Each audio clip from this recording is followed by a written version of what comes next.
¿La independencia financiera es algo real o es un mito que nos intentan vender? Es algo que tendría que tener ya todo el mundo. Pero mucha gente no se cree que sea verdad y entonces, como cree que no es verdad, pues no lo intenta conseguir.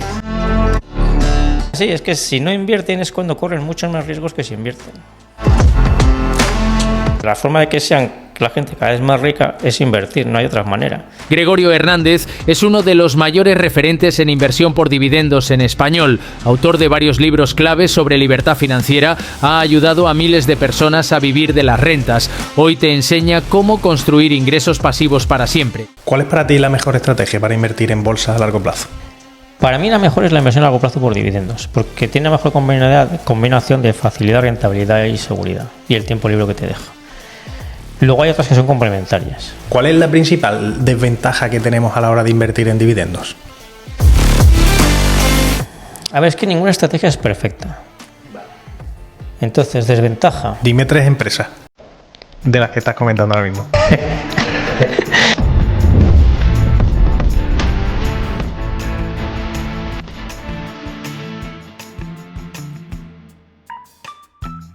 Gregorio, ¿la independencia financiera es algo real o es un mito que nos intentan vender? Es que es algo que tendría que tener ya todo el mundo. Lo raro es que nos sigamos preguntando esto a estas alturas de la vida. Porque es algo que técnicamente ya es fácil que lo tenga todo el mundo y ya lo deberíamos tener. Es decir, el problema ¿por qué no la tenemos? Sería la pregunta gorda, ¿no? Pues es justo por lo que dices, porque mucha gente no se cree que sea verdad y entonces, como cree que no es verdad, pues no lo intenta conseguir. Pero no es que sea difícil, es que ellos no lo han intentado. Hay mucha gente que piensa, ¿no?, que esto es algo para ricos y que no está al alcance de todo el mundo. ¿Qué piensa? Pues que la forma de que sean la gente cada vez más rica es invertir, no hay otra manera. Y esa es otra cosa también que es muy rara, que es que la gente, si te fijas, todo el mundo quiere tener más dinero de toda la vida, pero no hacen nada por invertir. La mayoría de la gente no hace nada por invertir. Y sin embargo, a los que sí que invierten, sí que les va bien, pero mucha gente no, como que no sigue ese ejemplo. Y dices, pero si lo fácil es seguir el ejemplo, pues síguelo y ya está. Hay mucha gente que no invierte por miedo, ¿no? Miedo a la bolsa o miedo a, sobre todo, el riesgo, ¿no? ¿Qué le podemos decir a estas personas? Pues es que son miedos irracionales. Entonces, lo más arriesgado de verdad es no invertir. Es decir, esta gente se cree, la inversión la ve un poco como un mar, así un mar complicado, no al de aquí de Málaga, el del norte, y dices, si me quedo en la orilla a mí no me pasa nada. Pero no es así, es que si no invierten es cuando corren muchos más riesgos que si invierten. En tu libro hablas sobre todo de la independencia financiera y cómo alcanzarla, ¿no? Haces como un paseo desde el inicio, y en esta entrevista lo vamos a hacer así, ¿no? Que me gustó mucho cómo lo tenías estructurado, es como desde el inicio, cómo ahorras, cómo inviertes y finalmente pues cómo puedes gastar ese dinero que has invertido una vez que ya has alcanzado el objetivo, ¿no? Sí. Me gusta mucho ese camino que has seguido. ¿Y qué papel juega el tiempo en esto de alcanzar la independencia financiera? Pues el tiempo es fundamental, porque el tiempo nos hace ganar más dinero que el propio dinero que ahorramos. Pero para que el tiempo nos haga ganar dinero, tenemos que ahorrar y tenemos que invertir. Es como plantar una semilla y crecer el árbol. Pues realmente el menor trabajo, digamos, es plantar la semilla y dejarla ahí y esperar. Y entonces el tiempo es lo que hace crecer el árbol. Pues con las inversiones pasa algo muy parecido. Y esa es otra de las cosas que hace mucha gente le parezca muy difícil invertir, o le parezca de ricos, pues es que para ganar mucho tengo que tener ya mucho hoy, y no, tienes que tener poco hoy, invertirlo bien, y con el tiempo será cuando tengas cada vez más dinero. Yo reconozco que he utilizado la calculadora que tú tienes en tu página para ver en qué año, ¿no?, más o menos puedes alcanzar la independencia financiera, y realmente cuando vas alcanzando años te das cuenta que evidentemente no necesitas cantidades astronómicas, sino con una cantidad de 100, 150, 200 euros al mes es posible alcanzar esta independencia financiera, ¿no? Pero ¿cuál sería esa cantidad media que tú crees que sería la más realista que se puede utilizar para invertir? Digamos que un caso medio yo creo que serían entre 300 y 500 o 600 euros. Si se tienen al mes, claro. Si se tiene menos se puede hacer, y se debe hacer, pero yo creo que la media de lo que invierte la gente está entre 300 y 600 euros. ¿Cómo consigue alcanzar la independencia financiera una persona con un sueldo medio de España, que son aproximadamente unos 1.500 euros? Pues tiene que empezar a invertir lo antes posible por el tema que decíamos del tiempo. O sea, mientras se lo piensa o no se lo piensa, él cree que no está perdiendo nada porque tiene su dinero en la cuenta corriente. Es como en el mar ese que dice no me meto en el mar y no me pasa nada. Pero cada día que no invierte está perdiendo un día. Y eso es más importante que la variación de valor que puedan tener las acciones. O sea, un día sin invertir ya no lo recuperas. Si tú compras hoy y mañana cae la bolsa, pues eso ya con el tiempo, o sea, antes o después lo vas recuperando. Un día que no inviertes es un día que pierdes, pero además estás perdiendo dinero por la inflación. Sí. ¿Qué porcentaje puede estar perdiendo una persona a lo largo de 30 años que tiene su dinero en el banco y no lo invierte? ¿Por la inflación? Por la inflación, pues calcula un 2 o un 3% al año. Entonces, el problema, pierdes mucho, o sea, el dinero va perdiendo valor hasta que no vale nada. Pero sobre todo, lo que más pierdes es que no has cambiado tu vida mejor. Digamos que imagínate una persona que dice, bueno, pues yo ahorro un poco, o lo dejo en una cuenta del 0%, pasa el tiempo y esa persona vive igual. Y entonces el dinero que tenía, el numerito ha ido subiendo, pero en poder adquisitivo vale mucho menos. Realmente esa persona pues vive muy parecido al primer día que empezó a invertir. Pero justo el problema es ese, que ha perdido todo ese tiempo en mejorar su vida de verdad. Entonces se ha pasado 20 años, 30, lo que sea, diciendo, a mí me gustaría tener más dinero, y ¿qué haría yo para tener más dinero? Y no sé qué, y ha perdido su vida. Porque claro, es que estar aquí en el mundo para, digamos, pasar y decir, pues no me he muerto de hambre, y dices, pues hombre, intenta hacerlo un poco mejor, ¿sabes? A esta persona que estamos viendo que, como dices, está perdiendo su vida y que, bueno, vamos a decir que entra en los 45 años, por ejemplo, porque hemos dicho que el tiempo es fundamental, ¿no? Entonces, recomendamos que empiecen ya y cuanto antes mejor. Pero a esta persona ya que se le ha pasado el arroz y está en los 45, ¿recomiendas que invierta o que ya dice, bueno, ya se me ha pasado el tren? No, siempre, se tenga la que se tenga, sean 55 o 65, lo mejor es invertir. Tú piensas que a una persona de 65 años le pueden quedar 30 años de vida. Claro, si llegas a los 65 años o 67 ya se jubila y no ahorra nada, pues ya qué va a hacer. O sea, ya no es que no pueda, sino que ya no tiene forma de hacerlo. Pero si es gente que lo ahorra en depósitos o cosas así, debe empezar a invertir lo antes posible, tenga la edad que tenga. Hay muchas personas que cuando le dices, oye, empieza a invertir, pues para poder disfrutar, ¿no?, en el futuro, pues de una pensión complementaria a la que puedas tener si es que la tienes, o para poder alcanzar esa independencia financiera. Y hay muchas veces que te responden, bueno, es que yo prefiero disfrutar del dinero ahora, que soy joven, que cuando tenga 60 años, que ya seré viejito y no podré disfrutar de ella. Claro, pero cuando no tengas 60 años y no puedo trabajar, ¿el plan qué es? ¿Vivir del dinero de los demás? Claro. Eso es una inmoralidad. Hay gente que sí, que quizás no haya caído en ello, pero es una inmoralidad. Es decir, no, es que yo me lo fundo y luego hago chantaje emocional a los jóvenes y que me mantengan para que no me muera de hambre. Dicen, hombre, tú eres muy listo. Claro. Y aparte de eso es que si ahorra vivirá mucho mejor. O sea, la gente que ahora se gasta todo su dinero realmente no lo disfruta. Lo que está haciendo es fundírselo como sea, porque no le gusta su vida y dice, bueno, pues a ver si comprando cosas o gastando lo que sea, la cambio. Pero si tuviese un plan para mejorar y gastase menos, viviría mucho mejor ahora. Porque vería mucho más claro el futuro. Entonces, la gran diferencia es ver que el futuro, a una persona, ¿no?, pensar que tu futuro va a ser mejor o que va a ser peor. Y ahora hay muchísima gente que es que el futuro lo ve muy negro. O sea, porque todo esto que hay de noticias alarmistas, que si viene una crisis continuamente todos los días sin dejar uno, a mucha la gente la tiene hundida y paralizada. Y entonces el problema, no se van a morir de hambre, pero el problema es que están viviendo toda su vida con miedo. Y miedo porque además no tienen un plan para mejorar su futuro. Porque aunque viniese una crisis, si ellos han invertido, han ahorrado, esa crisis la van a notar mucho menos o no la van a notar, aunque venga, y su dinero baje un poco, pues dices, bueno, pero tengo de sobra para vivir, baja un poco, sigo de sobra para vivir y ya pasará la crisis. Pero si estás atenazado por el miedo, pues te pasas toda la vida, que lo que digo, no se mueren de hambre, porque la gente no se muere de hambre, pero se mueren de miedo. Claro, es verdad lo que dices, ¿eh? Que me gusta lo anterior, que luego al final es un poco una inmoralidad, ¿no?, el vivir de lo público. Y viendo cómo está el futuro, ¿qué piensas del sistema actual de pensiones que tenemos en España? Es que el sistema de pensiones es que nunca se tiene que haber iniciado. O sea, hay gente que dice, es que está fallando. No está fallando, está funcionando perfectamente, porque una estafa piramidal lo que hace es arruinar a los que participan en ella. Entonces está funcionando perfectamente. La cuestión es que nos tenemos que dar cuenta todos de que eso es así y para cambiarlo. Porque este sistema nunca va a funcionar lo que la gente entiende por bien. O sea, este sistema funcionar bien es lo que está haciendo ahora, arruinar a la gente. Para no arruinar a la gente hay que cambiar de sistema, porque si no esto va a ir a peor.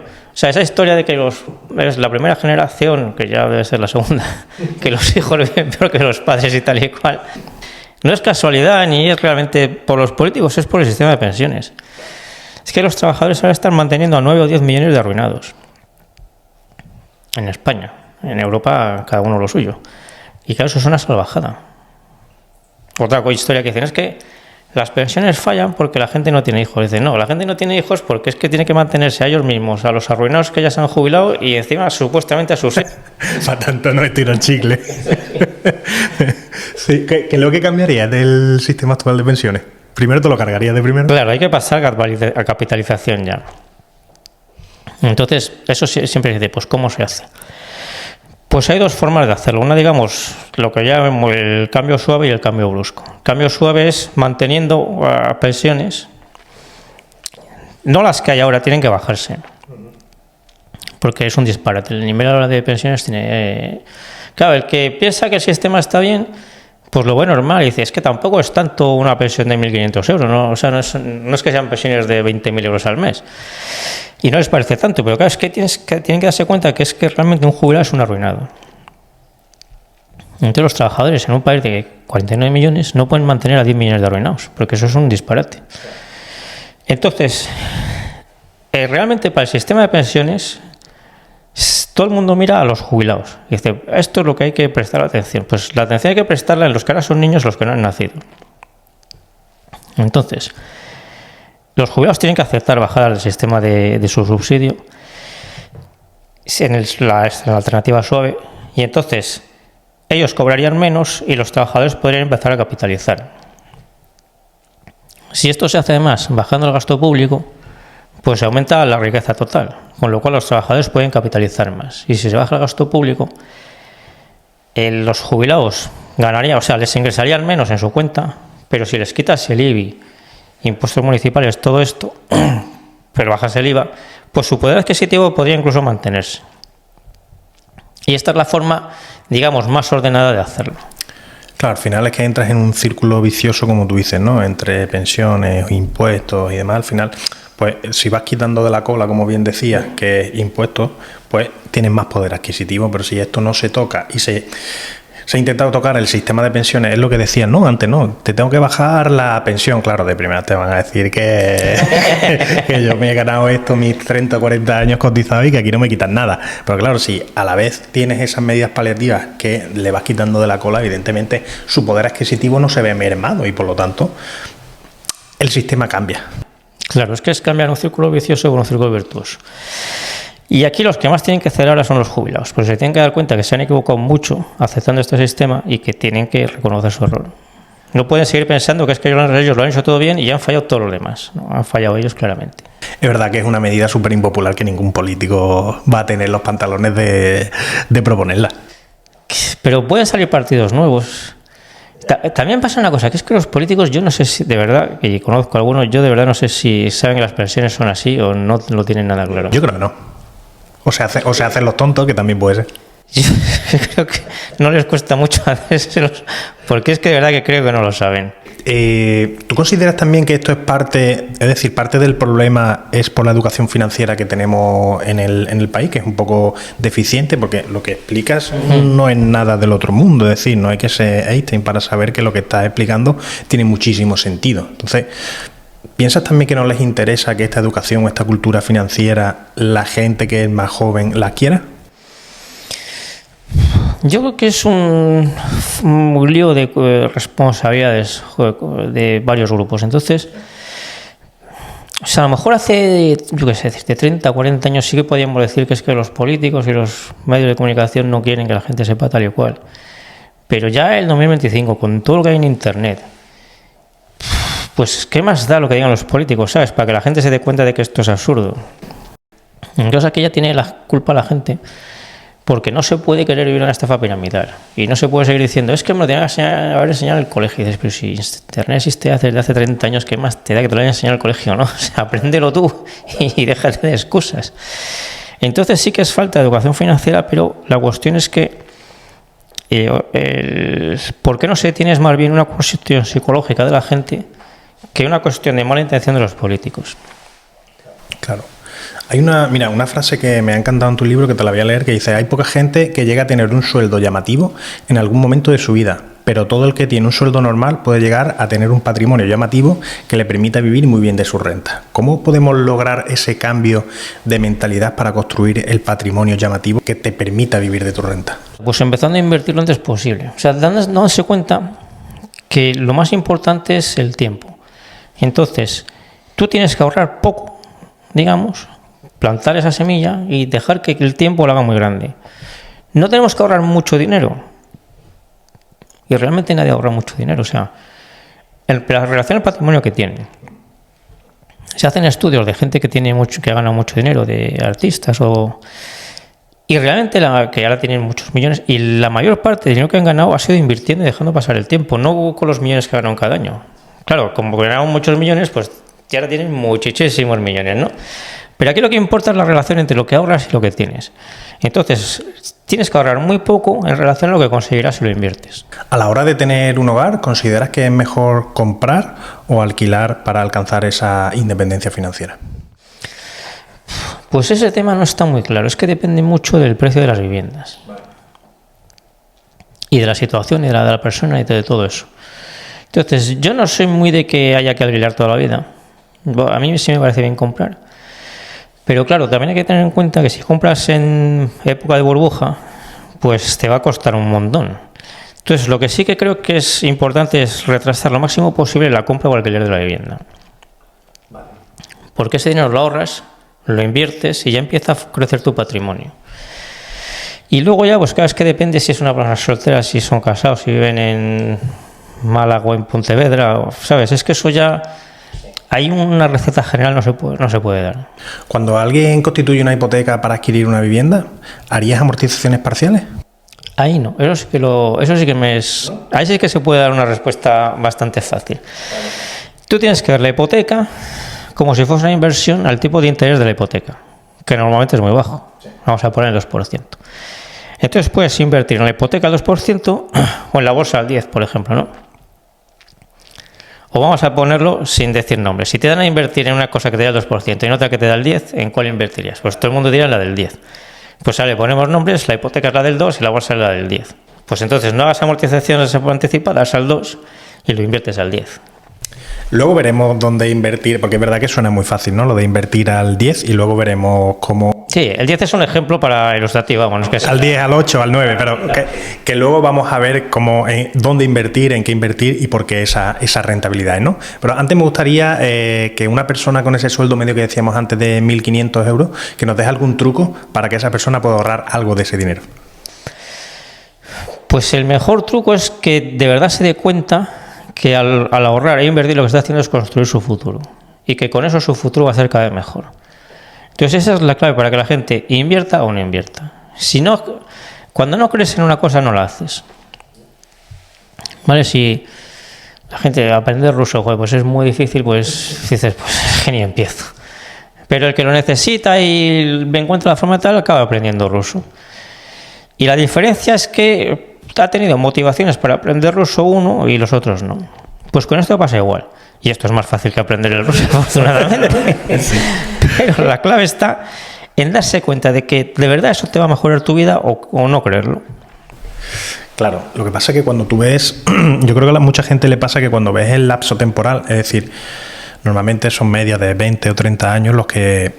con algo lógico, ¿no? Y algo que después lo puedes acelerar mucho más o menos, ¿no? Pero algo lógico y algo coherente son esos 25, 30 años. Dice, si lo ves desde hoy, es como que lo ves muy lejano, ¿no? Y hay muchos que dicen, bueno, aquí a 30 años sabes dónde estoy yo.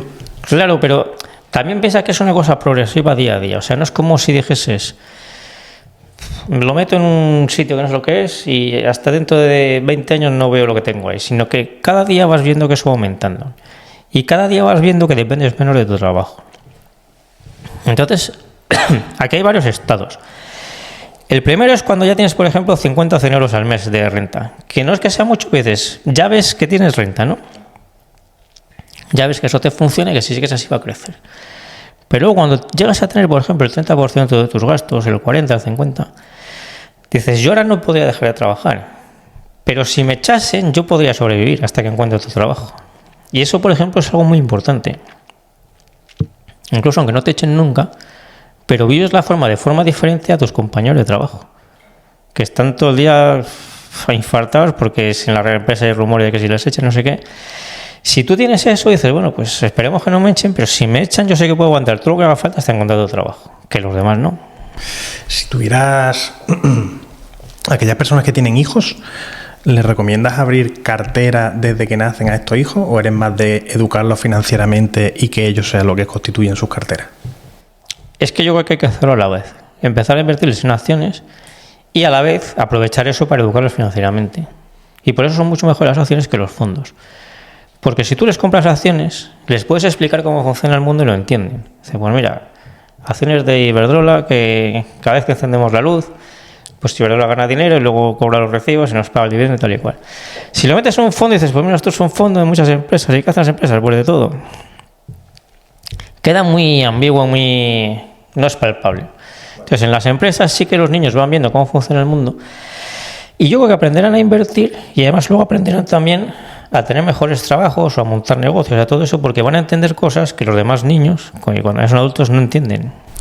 Luego vamos a hablar de diferencias entre fondos y otro tipo de inversiones, ¿vale? Para que nos cuentes tu opinión. Yo ya conozco lo que piensas, pero quiero que lo defiendas aquí, ¿vale? Ahí, mira, en tu libro afirmas que las supuestas ventajas fiscales son en realidad trampas fiscales. ¿A qué te refieres con esto?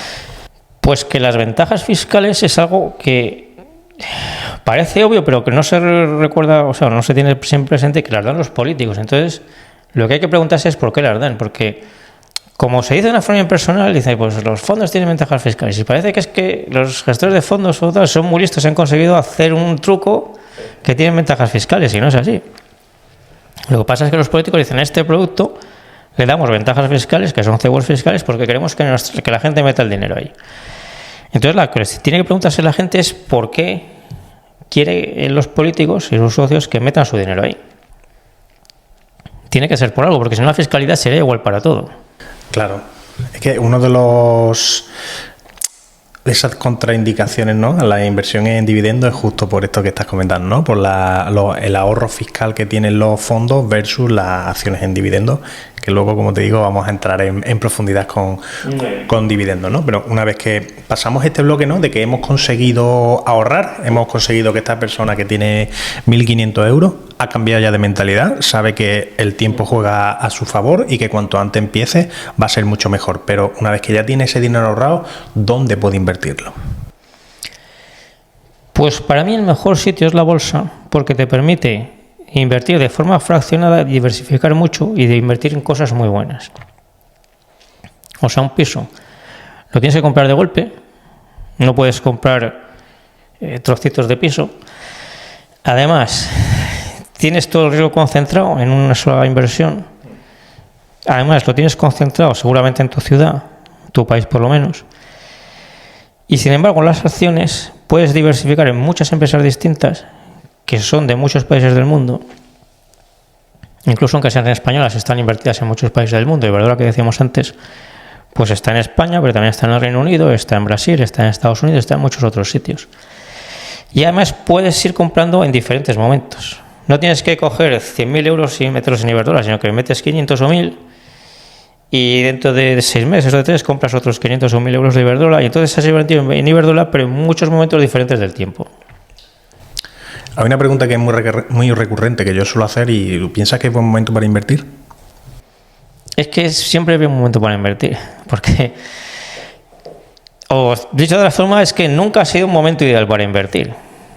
Porque si te pones a ver la historia de España, pues dices, pues ¿cuándo ha habido un momento así de tranquilidad? Desde que yo nací, pues que si el terrorismo, luego las crisis, luego la corrupción, luego si es que no había un momento, y lo miras en el mundo igual, guerras por todos los lados. O sea, que es que no va a llegar un momento en que digan, ya estamos todos tranquilos y quietos y nadie la va a liar.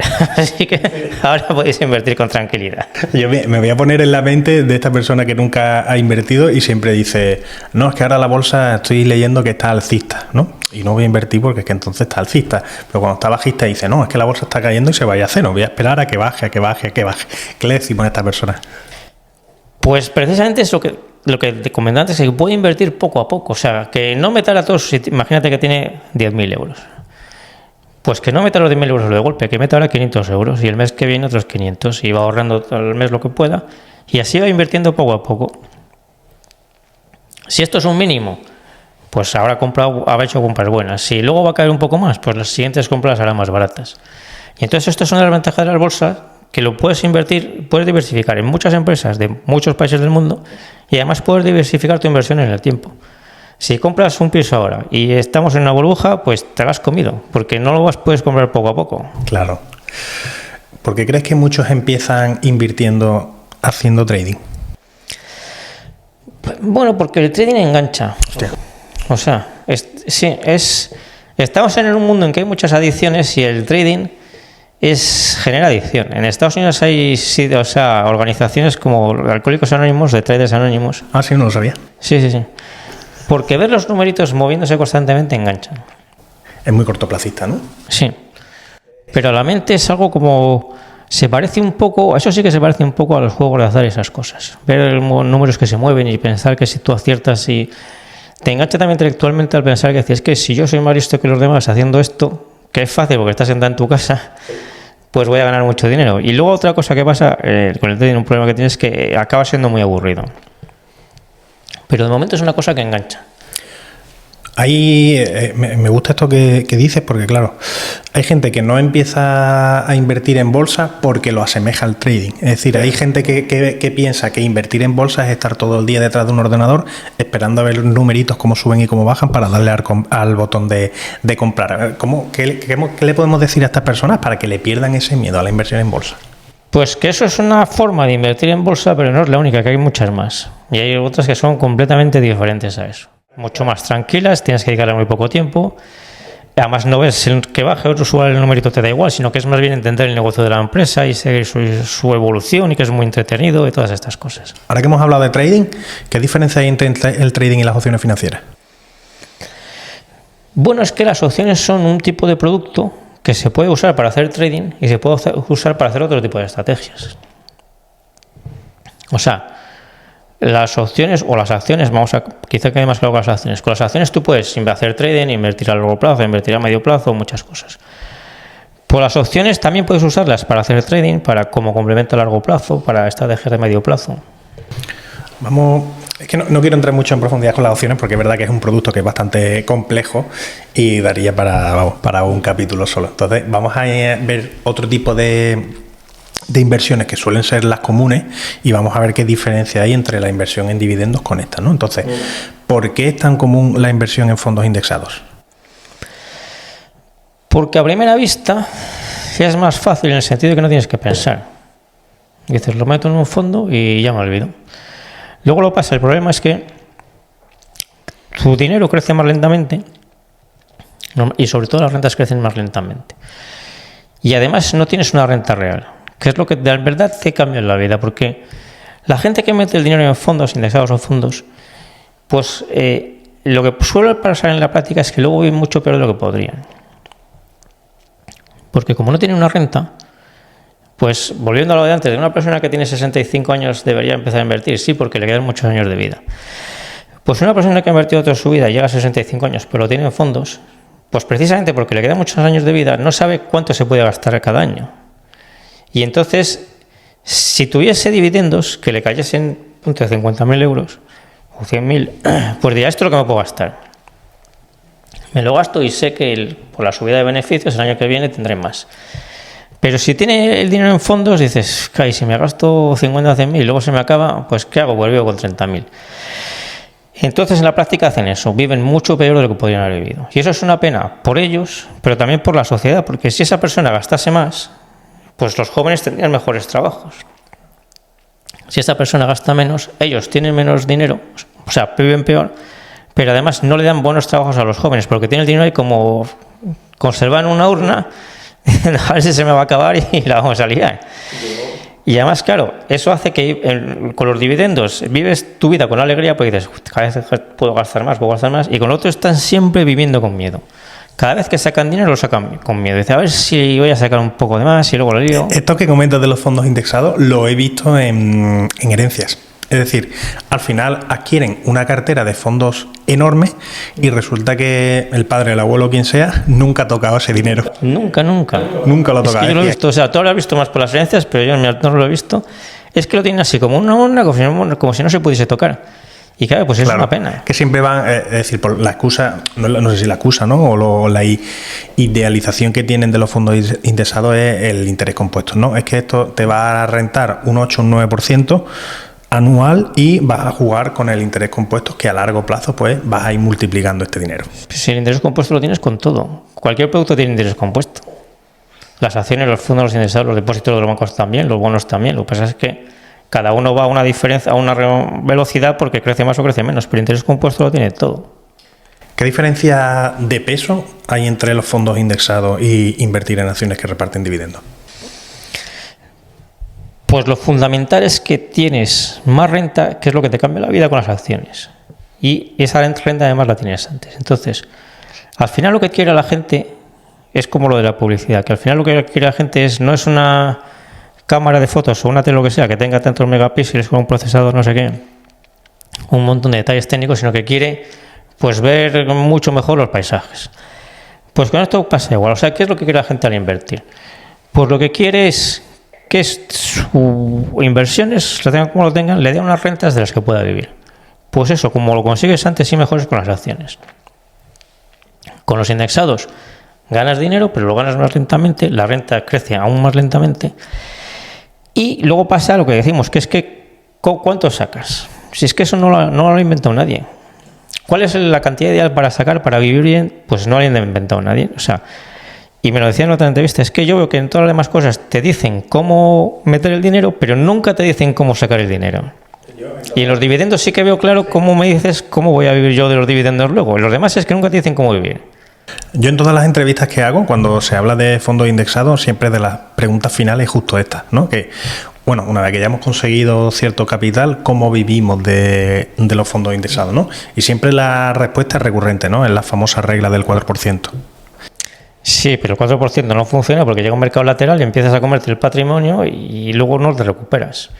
Y encima estás viendo un mercado lateral que te lo comieses, ponte, vamos a poner cifras, tuvieses 500.000. Se te baja a 400 o 350, en varios años estás muerto de miedo y luego cada vez gastas menos. Y ya no se te recupera para gastar un 4% de los 500.000 que tenías cuando empezó el mercado lateral. Claro. Entonces, claro, eso es una cosa que se han inventado, pero que luego no funciona. Y es lo que te decía, que la gente, cuando llega a la práctica, dice, bueno, pues el 4 no saco el 1. Dices, bueno, pues sacas el 1, no te vas a morir de hambre, pero no vas a disfrutar el dinero con todo lo que te ha costado ahorrarlo e invertirlo. Ahí me voy a poner un poco del lado una vez más de los que invierten en fondos indexados, ¿vale? Para que me lo rebatas bien, que yo sé que lo vas a hacer y lo vas a conseguir. Y es sobre todo la facilidad. Es decir, a la hora de invertir en fondos indexados es muy fácil. Es decir, al final es darle un botón o es algo que es automatizado. La inversión en acciones en dividendos, pues tienes que estudiarla a la compañía, tienes que ver en cuál entra, en cuál no, ver las rentabilidades por dividendos y demás. Entonces, ¿cómo podemos sopesar o cómo podemos cambiar la balanza a favor de los dividendos? Pues tienes que ver que la inversión a largo plazo por dividendos realmente es fácil, porque no tienes que saber todos los detalles de la empresa. Y además, el tiempo que le dedicas es un tiempo que te resulta entretenido, porque conocer cómo funcionan las empresas es muy entretenido. Es lo que te decía de los niños, si tú al niño le metes el dinero en un fondo, pues eso hay una amalgama que el niño no sabe lo que es, ve un numerito que sube, que baja y ya está. Pero si le explicas, pues mira, tenemos el seguro con Mafre, la luz con Iberdrola, en el supermercado compramos cosas de Unilever y de Procter & Gamble. Pues el niño lo va entendiendo todo. Pues al padre le pasa lo mismo. Si tú inviertes en empresas, entiendes el mundo mucho mejor y te resulta todo mucho más entretenido y mucho más atractivo. Y aparte tienes una renta, que es lo que tienes que pensar. Dices, ¿has dedicado un poco más de tiempo? Sí. Pero ese tiempo te ha entretenido, cosa que es una ventaja adicional, y luego vas a tener una renta desde el primer momento, que es lo que te va a cambiar la vida de verdad. Yo te lo compro y yo invierto en acciones con dividendos. ¿Por qué?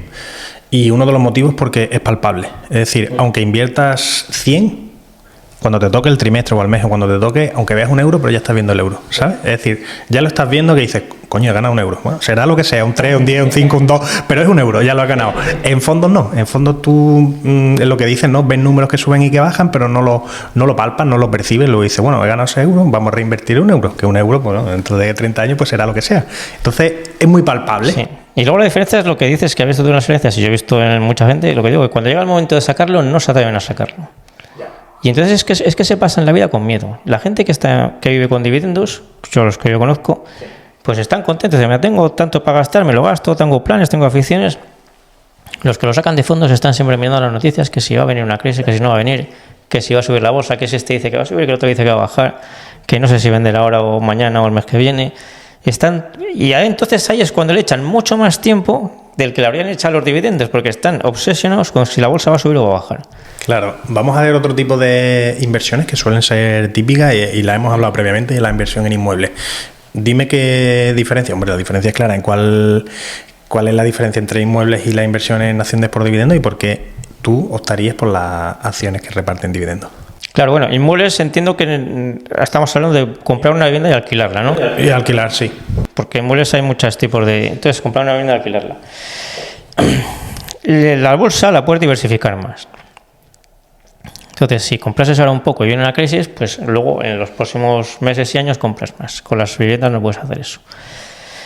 Luego, los alquileres, que es tu renta, suben más despacio que los dividendos, porque los alquileres dependen de los sueldos de la gente. Se le puede exprimir mucho a la gente en algunos momentos más, pero normalmente sube lo que la inflación, porque es lo que suben los sueldos. Y los dividendos suben más que la inflación porque suben como los beneficios de las empresas. Las viviendas dan mucho trabajo. Tienes el riesgo muy concentrado. Y lo tienes concentrado en tu ciudad. Con las acciones tienes tu riesgo en toda Europa y todos Estados Unidos, y incluso más países. Y en las acciones lo tienes concentrado en España y generalmente en tu ciudad. Y si pasa algo en el inmueble, y ya no te digo cosas de decir que te lo ocupen, tal y cual, sino que la zona baje o cosas de este estilo, pues te puedes quedar con una inversión que te va a crecer muy poco. Yo conozco gente en inmuebles que es que estoy cobrando por alquiler lo que cobraba hace 15 años, de media, de todos. Pues claro, es que eso es porque crecen menos que los dividendos. Luego, aparte de eso, las viviendas no deberían ser una inversión, porque claro, si las viviendas que son una necesidad básica es una inversión, pues aquí hay un choque de intereses muy fuerte entre la gente que las quiere para invertir y la gente que las quiere para vivir. Y esto, aparte de que a algunos les parezca bien o a otros les parezca mal, pues en el momento actual se ha llegado a un punto en el que es excesivo y lo más probable es que no sigamos, que los inmuebles no sigan creciendo lo que han crecido en el pasado. Porque si no, la gente, pues es que no los va a poder pagar, como media. ¿Consideras que la vivienda es un derecho? Pero no un derecho a que te lo regalen. O sea, es un derecho a que no te impidan tenerla, siempre que tú la puedas comprar. Y entonces lo que viola ese derecho a la vivienda es la intervención del suelo, porque es lo que está aumentando artificialmente el precio de las viviendas. Vamos a ver otra inversión, y esta es de la buena. Dividendos versus Bitcoin. Pues el Bitcoin sí se va durando con el tiempo, pero el Bitcoin realmente es que nadie lo sabe valorar. No hay forma de valorarlo. Entonces la gente lo compra porque creen que después van a venir otros que lo compren más caro. Pero realmente nadie puede decir que esté barato o que esté caro. Entonces, ¿cómo acabará? Pues lleva tantos años que es que a lo mejor sigue más años, claro, porque parece que la gente ya lo ha aceptado. Pero yo no invierto en Bitcoin y lo veo muy arriesgado porque es que nadie sabe lo que vale. ¿Ocurre un poco como el oro o no? Es bastante parecido al oro, sí. Porque además la teoría de la gente del oro era que nunca habría nada como el oro. Y ya salió el Bitcoin. La teoría de la gente del Bitcoin es que nunca habrá nada como el Bitcoin, pero la supuesta función que cobra el Bitcoin a lo mejor se puede cubrir en el futuro de otras formas diferentes y el Bitcoin deja de tener valor. O sea, deja de tener valor no, porque no lo tiene ya, sino que deja de tener interés. Luego también pasa que, claro, el Bitcoin realmente cosas que se ven como ventajas realmente son un problema grande. Y eso ahora no se está valorando y a lo mejor a la gente dentro de un tiempo le hace vender el Bitcoin, que es lo de que el Estado supuestamente no sepa que lo tienes. Pues sí, eso suena bien, pero claro, ¿qué pasa? Que ahora está habiendo muchos robos y secuestros de gente que tiene Bitcoin porque precisamente como no saben, el Estado no sabe que lo tienes, pues si te cogen la billetera o el pendrive o lo que sea, ¿cómo demuestras que eso era tuyo? Pues no hay manera. Entonces eso yo no lo veo con una ventaja. Es que esto viene... El sistema actual político y económico pienso que hay que cambiarlo porque este funciona mal, ¿no? Entonces la gente intenta, en lugar de cambiarlo porque le parece muy difícil, intenta escaparse de él por cosas que no te escapas de él. Y entonces el Bitcoin ha sido como una especie de salida del sistema que realmente no lo es. Y ventajas que se supone que tienen no lo son. Porque lo que te digo, que el Estado no sepa que lo tiene, dices, ya, pero... Es que hay 21 millones de Bitcoins. Se han emitido como 16. Y dicen que ya se han perdido 5 millones y pico. De gente que perdió sus claves y que ya no los puede recuperar. Pues yo es que eso no lo veo una ventaja. O sea, tú imagínate que si hubiesen perdido la tercera parte de las acciones del mundo. Que pues si Iberdrola tiene 6.000 millones de acciones, pero 2.000 no son de nadie. Y no van a ser de nadie nunca. Y dices, bueno, esto es un poco... ¿Y qué pasa si compro acciones de Iberdrola y las pierdo como los que los perdieron en el pasado? Yo creo que tienen muchos riesgos que no se están valorando. Se están pasando por alto completamente. Sí, yo creo que también que es un poco, bueno, cada uno le ve la lógica, ¿no? O la utilidad que pudiera tener, que hay a quien se la ve, hay otros que no se la ven, pero es verdad que al final yo considero que es bastante parte especulativa, ¿vale? Claro, es que para mí, para invertir en una cosa tienes que saber estimar cuándo está cara y cuándo está barata. Con las acciones lo podemos hacer, con los inmuebles lo podemos hacer, con el ganado, con las tierras se puede hacer. Pero con el oro y con el Bitcoin no se puede hacer. ¿Cuál es para ti la mejor estrategia para invertir en bolsa a largo plazo? Para mí la mejor es la inversión a largo plazo por dividendos, porque tiene la mejor combinación de facilidad, rentabilidad y seguridad, y el tiempo libre que te deja. Luego hay otras que son complementarias, pero para la mayoría de la gente creo que esta es la que mejor le funciona. Si las rentabilidades pasadas no garantizan rentabilidades futuras, ¿por qué consideras que esta es la mejor inversión a largo plazo? Pues bueno, es que eso... Es que no te garanticen la rentabilidad es bueno, porque si te la garantizan, es que el riesgo se lo estás traspasando a alguien. Entonces ese alguien es el que se va a llevar el beneficio de cuando las cosas vayan bien. Entonces las rentabilidades seguras son malas, porque claro, el que te asegura poco. Ahí cuando se empieza a invertir en acciones por dividendo, evidentemente tienes que ver la rentabilidad por dividendo de las acciones. ¿Cómo sueles optar por adquirir unas u otras? Aquellas que tienen, porque el sentido común te diría, bueno, voy a adquirir las que tengan más rentabilidad por dividendo, pero ¿cuál es el sentido común, o bueno, cuál es el sentido que le tenemos que dar para realmente adquirir acciones que sean sustentables a largo plazo y que nos vayan a dar rendimientos, evidentemente, a largo plazo? Claro. Lo más importante es las barreras de entrada y que le veas buenas perspectivas de futuro. Las barreras de entrada es que sea difícil que aparezcan nuevos competidores y que se mantengan en ese negocio. Y perspectivas de futuro, pues que veas que ese negocio es un negocio muy útil, muy necesario y que va a ser necesario en el futuro. Por ejemplo, algo de un dispositivo de estos que en un momento dado han aparecido, se han puesto muy de moda, pero luego han desaparecido. Pues ese es otro tipo de empresa, porque eso no era necesario. En un momento dado sí que ganó dinero, pero no se veía que eso se fuese a mantener en el futuro indefinidamente. Entonces, esto es un crecimiento no tan explosivo, que decir, pues en un año mucha gente ha comprado este cacharrito, pero sí que dices, pues todo el mundo va a seguir usando electricidad, autopistas, seguros, alimentación, todo ese tipo de cosas. ¿Invierte solamente en empresas que reparten dividendos crecientes? A ver, crecientes es que tienen que crecer a largo plazo, pero de vez en cuando es normal que alguna baje el dividendo. Y eso no es momento de vender, es momento de comprar más. Vale. O sea, nadie puede adivinar cuáles serán las empresas que no bajen el dividendo en lo que a él le queda de vida. Y si tú te pusieses como condición que si una empresa baja el dividendo la vendes, pues entonces tienes que invertir de otra forma diferente, porque si no, vas a comprar las empresas cuando vayan bien y las vas a vender cuando tengan un mal momento, que es cuando estarán baratas. Y eso no sería una estrategia de inversión. Vale, aquí entra un poco en contraposición con la típica estrategia de aquellas personas que solo invierten en aristócratas del dividendo. Es que eso yo lo veo un error, o sea, lo de invertir en aristócratas del dividendo, todo eso es una estrategia de medio plazo, no de largo plazo. Vale, ¿por qué? Pues porque nadie puede saber qué empresas no van a bajar el dividendo en lo que les queda de vida. Entonces, cuando la estrategia se llama dividendos crecientes o de DGI, es una estrategia de medio plazo. Miran muchas cosas y no es el dividendo. Pero esta gente, la que lo hace bien de verdad, lo que hace es comprar y vender esas acciones. Y el dividendo es un indicador de cuándo comprar y de cuándo vender. Pero pasa un poco con el trading, que el trading, la gente que hace trading no es que ellos crean que van a acertar siempre el 100% de las veces, sino que ponen un stop. Pues esto es igual. La gente que hace los dividendos crecientes, ellos no creen que vayan a adivinar qué empresas no van a bajar el dividendo los 50 o 60 o 80 años que les quedan de vida, sino que utilizan eso y otros indicadores para ganar dinero por los dividendos y por la valorización de la acción, vendiendo y comprando otras. Vale. ¿Cómo decides cuáles acciones comprar?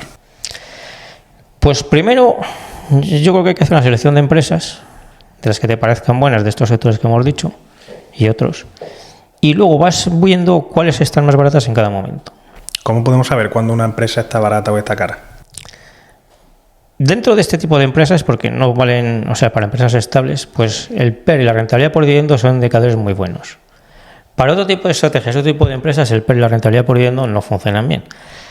Que por eso a veces dicen, es que el PER no funciona. Es que no funciona para todo tipo de empresas en todo tipo de situaciones, pero para el largo plazo sí que funciona y muy bien.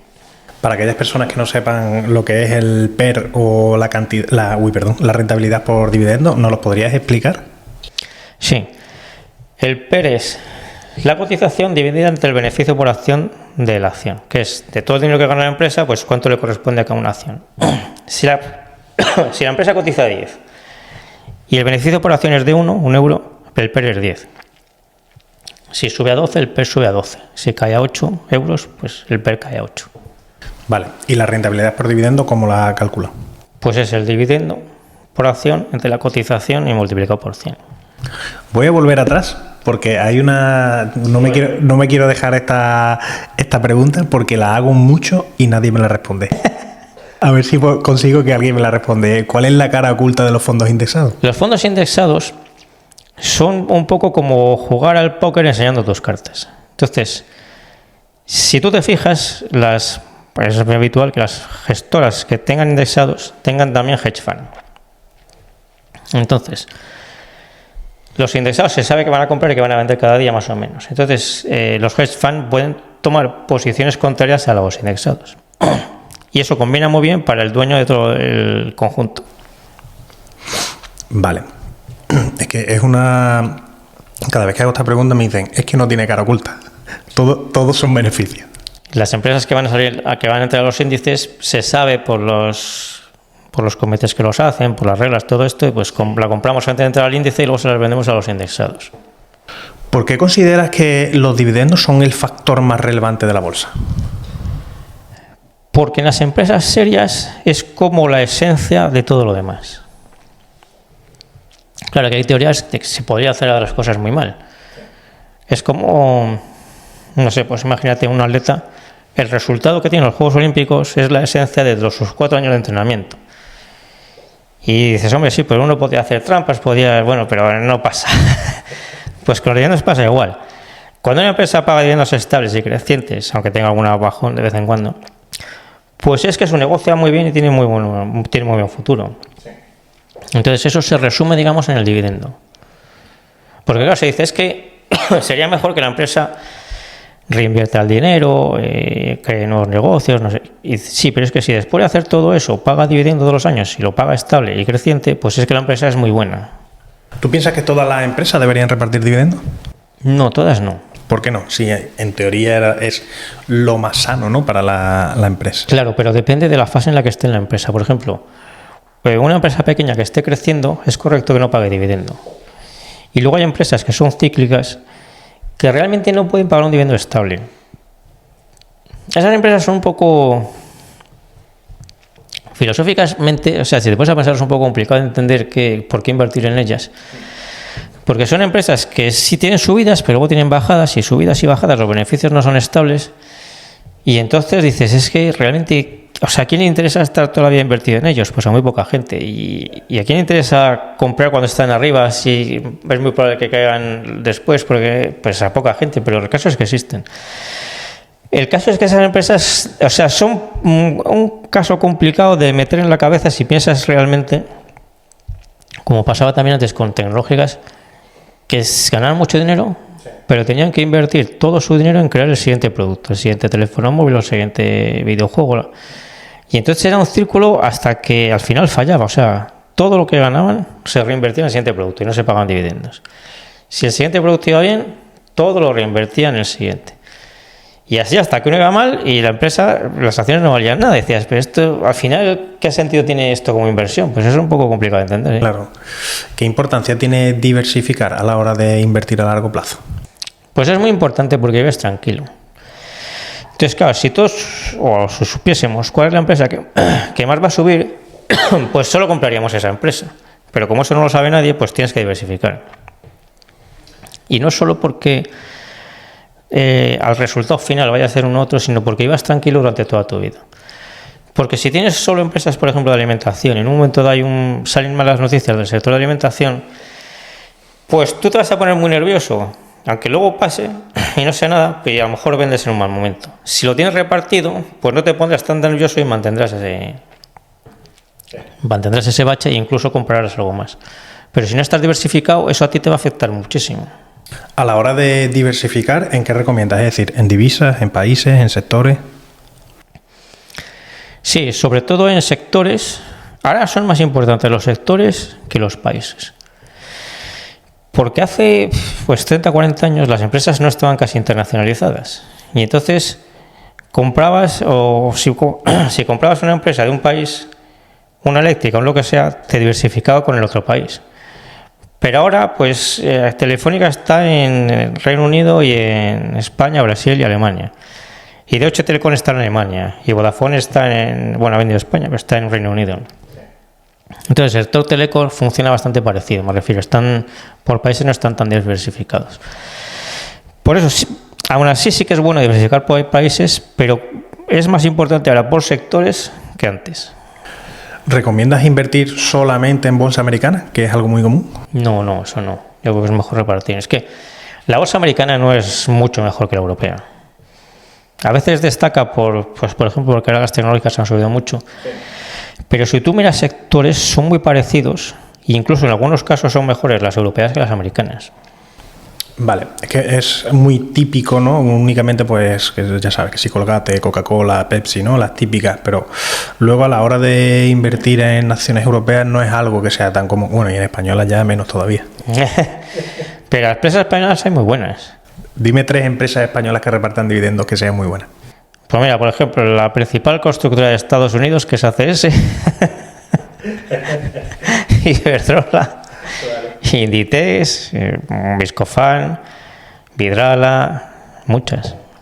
Vale, es que siempre como te digo, ¿no? Siempre se recomienda, pues, Coca-Cola, Colgate, Pepsi, siempre se suele recomendar como Esas están bien, pero claro, si compras Colgate, que te da una rentabilidad por dividendo del 2% y sube el dividendo un 2% al año, pues va a crecer muy poco tu renta. Entonces tienes que combinar varios tipos de empresas. ¿Cuál es la principal desventaja que tenemos a la hora de invertir en dividendos? A ver, es que ninguna estrategia es perfecta. Entonces, desventaja. No me hagas como los que defienden los fondos indexados, ¿eh? Si lo hicieses muy bien con otras ganarías más. Por ejemplo. Pues, por ejemplo, invirtiendo en startups. Vale. Bueno, pero a nivel riesgo... Claro, por eso te digo. O invirtiendo en empresas muy pequeñas de la bolsa. O sea, con los dividendos, en el caso normal, es imposible ganar mucho dinero en 5 años. Por ejemplo. O sea, hagas lo que hagas, en 5 años no vas a ganar mucho dinero. Invirtiendo en empresas pequeñas, sí que existe la posibilidad de que ganes mucho dinero en 1 año o 2. Sí. Tienes que correr más riesgo y la mayoría de la gente no lo logra. Pero existe esa posibilidad. En los dividendos esa posibilidad no existe. Porque como diversificas en empresas estables, seguras, tal y cual, estás muy tranquilo y muy seguro, pero eso te elimina la posibilidad de ganar mucho dinero en pocos años. ¿Tú sueles buscar una rentabilidad por dividendo en concreto? Es decir, ¿tienes como un mínimo y un máximo? O... Como mínimo, generalmente el 3%. Pero ahora mismo se pueden conseguir muchas entre el 5 y el 7. Vale. ¿Y son estables a largo plazo? ¿Qué piensas de los REITs? Yo lo considero un sector más y es bueno. Cuando comentabas antes que no había la posibilidad, ¿no?, de invertir en cachitos de inmuebles, aunque no lo crea la gente, esta es una posibilidad de ello. ¿Sueles invertir o no estás invertido en REITs? Sí, a mí me parecen bien y me gustan. ¿Qué son los REITs, para el que no lo sepa? Pues podemos decir que son inmuebles cotizados. O sea, lo que hacen son como un sector, pero funciona. Se compran inmuebles de mucha calidad, los gestiona un gestor y entonces tienen que pagar como dividendo los alquileres que cobran menos los gastos de gestionar. Es parecido a un piso, que tú te compras un piso, lo alquilas y el alquiler te queda lo que has cobrado de alquiler menos todos tus gastos. Pero tienes un piso normal y corriente y además has tenido que trabajar mucho. Pues si compras un REIT, tienes edificios de mucha calidad, tú no has trabajado y te llega esa renta.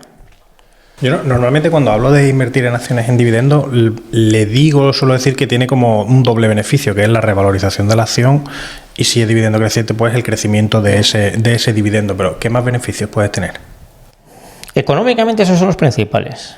Y luego, lo que yo veo es lo que decíamos, de que entiendes mucho mejor cómo funciona el mundo y eso te hace estar más tranquilo y más seguro. Vale, no es que controles el mundo, porque eso es imposible, pero si entiendes mejor lo que pasa, estás más tranquilo con todas las cosas que pasen. Por ejemplo, el último, el tema de los aranceles.